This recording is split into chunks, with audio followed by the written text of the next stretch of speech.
my name is Hannah Ruddle, and this is my final project for Cindy Whitney's Juvenile Delinquency class.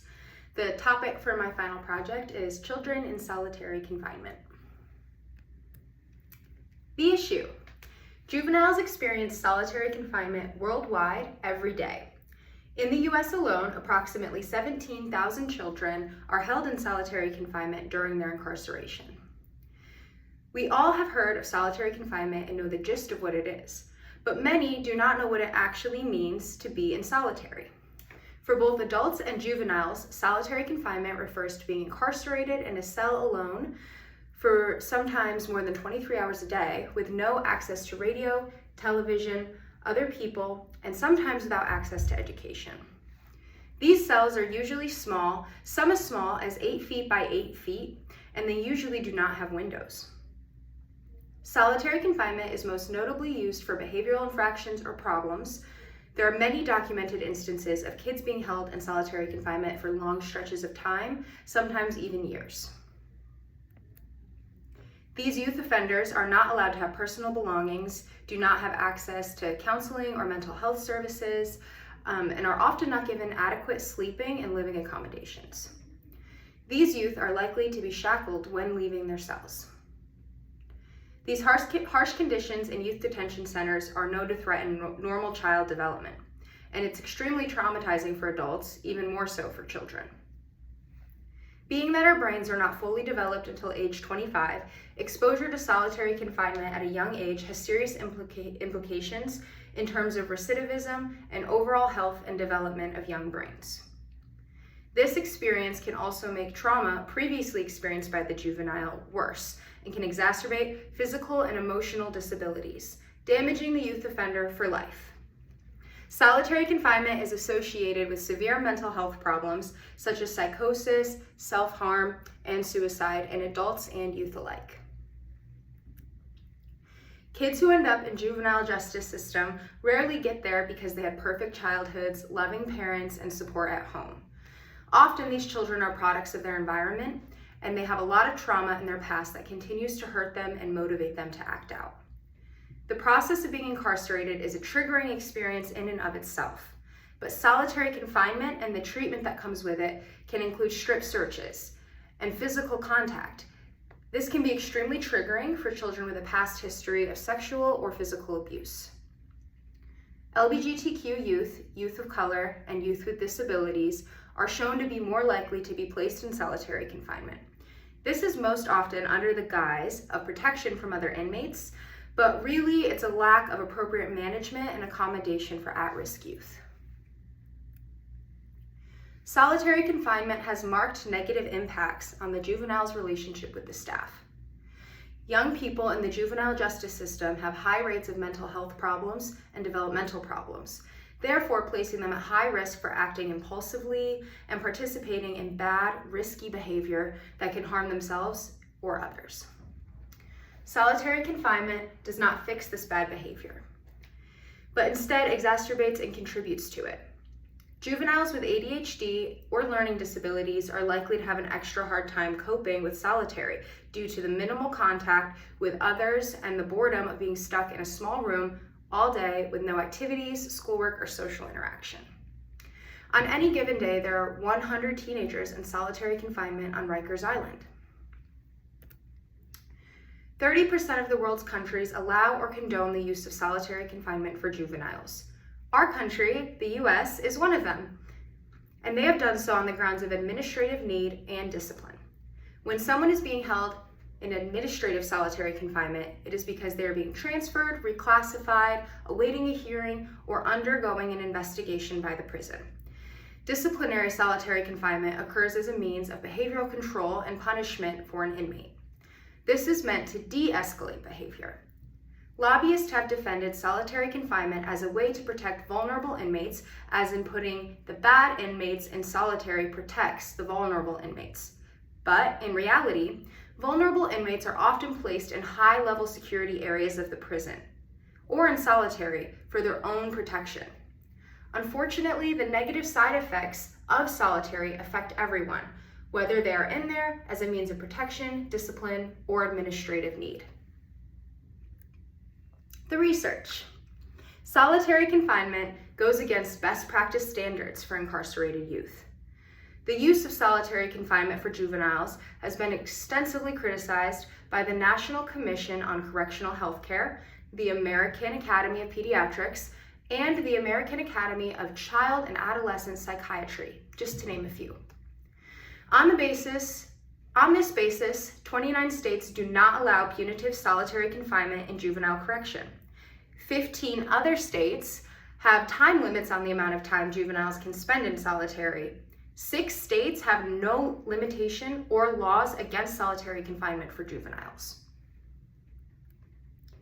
However, regardless of the varying restriction on solitary confinement across the states in the U.S., restrictive housing is widely practiced in the whole United States.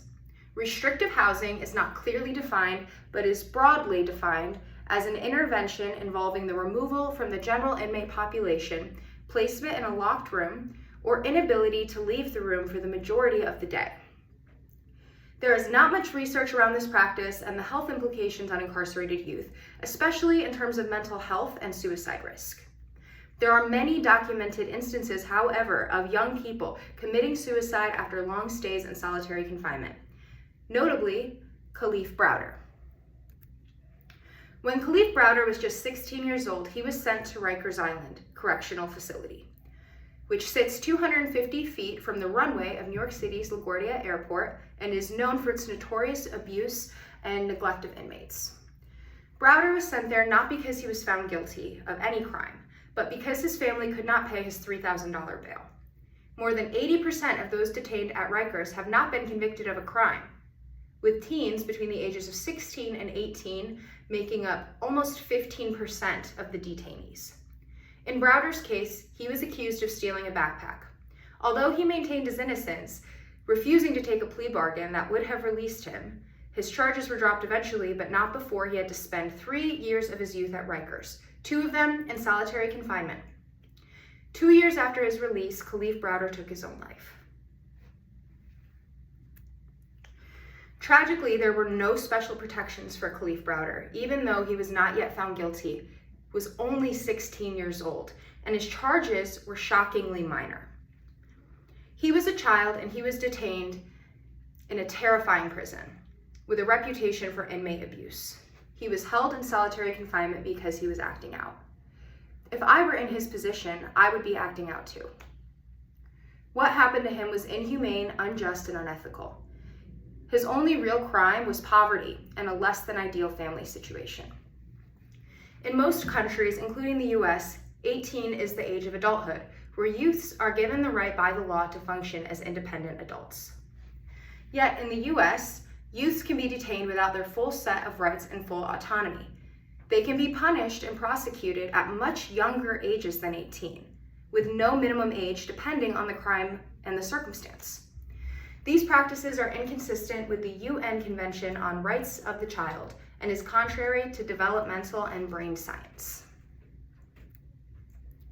There is less data concerning juveniles' experience and risks with solitary confinement. Still, adolescent behavioral health experts say prolonged isolation, typical of restrictive housing, can cause or worsen existing mental health problems. Research shows that 50 to 75% of adolescents who interact with the justice system meet the criteria for a mental health disorder before going into the system. In the research on adult inmates, solitary confinement has been linked to psychiatric symptoms such as hallucinations, anxiety, major depression, impulsivity, and suicidality.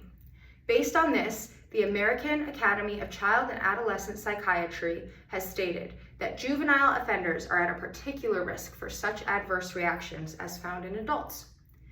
In 2012, a report documented that young people who had experienced solitary confinement reported visual and auditory hallucinations, depression, anxiety, traumatic memories, and uncontrollable anger. Solitary confinement is also reported to trigger memories of past trauma, which is pervasive among young offenders. Healthy psychological and brain development should not be a privilege reserved only for the elite, but should be and is a fundamental right for all, including kids in the justice system. In the US, youth can be detained and prosecuted at very young ages. This is inconsistent practice with the emerging developmental and brain science and the US Convention on Rights of the Child. Psychologists, doctors, scientists, behavioralists, and other experts agree that it is harmful for the development and not an effective way to redirect or change bad behavior in youth. It does not work, therefore, it's simply cruel and harmful to children who need help and access to rehabilitative resources. A good question to ask to keep the conversation around proper and improper handling of juvenile delinquents is, at what age do they not require extra protection? And when does special handling become invalid? Developmentally, adolescence is an important time in life where children are transitioning into adults. During this time, children learn rapidly about the social world and how to be less reliant on caregivers. During this time, children are getting ready to become contributing, functioning members of society. This phase of life is difficult and confusing for almost everyone, and you are somewhere developmentally between a child and an adult. To make matters more difficult to quantify, everyone matures at a different pace and hits developmental milestones at different times. This is further complicated by the presence of trauma, poverty, addiction, and several other potential factors that can damage and delay regular development in children. Kids are unable to reason, work through the decision-making process, or premeditate due to their level of brain development. They cannot understand the consequences of their actions fully or understand how they affect others. Using solitary confinement as a means of punishment and correction, or at all, is adverse to this fact. It wholly ignores this fact. It asserts that if you can break a child mentally, you can fix their bad behavior. It asserts that juvenile delinquents are purposefully delinquent and that delinquency is not a side effect of other underlying personal or environmental problems. It disregards research and pretends that being tougher on crime and tougher on juvenile offenders will fix them, when that is simply untrue and unsupported by research. Societally, adulthood is achieved when a person is financially independent, out of school or higher education, and has a family of their own. The timeline for these milestones changes generationally and culturally. In this day and age, the timeline for reaching adulthood mile markers has been extended. People are maturing slower, getting married later, and entering the workforce later. Legally, the definition of adulthood varies across laws and policies in the US. Technically, Americans are not adults until the age of 18. When they reach 18, they are allowed to serve in the military, get married, sign legal documents without a parent's consent, take out loans in their own name, and vote. Yet, every state in the US allows children under the age of 18 to be tried as an adult if the crime is serious enough. As of 2018, there was no lower age limit for murder in over 20 states, even though it is recognized by most states that young people are immature and vulnerable. Brains do not finish developing until around age 25. Therefore, some argue that adulthood is not truly reached until then. Empirical studies show no single static age of psychological maturity, but reveals different ages for different psychological abilities. Each cognitive process that reaches maturity is theorized to be a building block for the next. Brain development does not begin to slow until around age 16 to 17. Brain development differs from socio-emotional development. This involves cognitive and emotional processes, and during this time, young people can be influenced by peers when making decisions. They also have poor risk perception, are sensation-seeking, and tend towards impulsivity. These abilities show a more gradual development, whereas cognitive development tends to move at a regular pace and stabilizes between the ages of 18 and 21. The age gap in the development of cognitive and socio-emotional processes is universal and worldwide, not just found in studies in the US. The emotional centers in the brain develop early compared to other parts of the brain, meaning that adolescents are highly responsive to emotional and social stimuli. Contrastly, prefrontal control circuitry that regulates self-control and impulse control takes more time to catch up and continues to develop past adolescence. The differing pace in these two systems development can result in poor communication between them, allowing prefrontal circuitry that supports rational behavior to be overtaken by limbic circuitry involved in the strong emotional response. Essentially, because of underdevelopment in the brain in adolescence and varying timelines in the development of different parts and control centers in the brain, teenagers are unable to make rational choices and properly assess risk. The fact that there are so many varying perspectives on what adulthood means and when it is reached makes you question whether the age boundaries upheld by American law consider or disregard what we know about human psychological development. There is certainly much room for improvement. Incarcerated youth have reported that mental health crises and outbursts are punished with isolation. Federal guidelines recommend that kids who have been in solitary for 2 or more hours should see a counselor. But 52% of juvenile offenders held in solitary for 2 hours or more did not have access to this service. Additionally, youth placed in restrictive housing are often denied contact with their families and educational opportunities. This makes pre-existing mental health problems worse. You cannot expect isolation practices to fix mental health outbursts. Most concerningly, restrictive housing practices for juvenile offenders spike their risk for suicide. 62% of incarcerated youth offenders who commit suicide report a history of room confinement before their death, and 50% were on room confinement at the time of their death.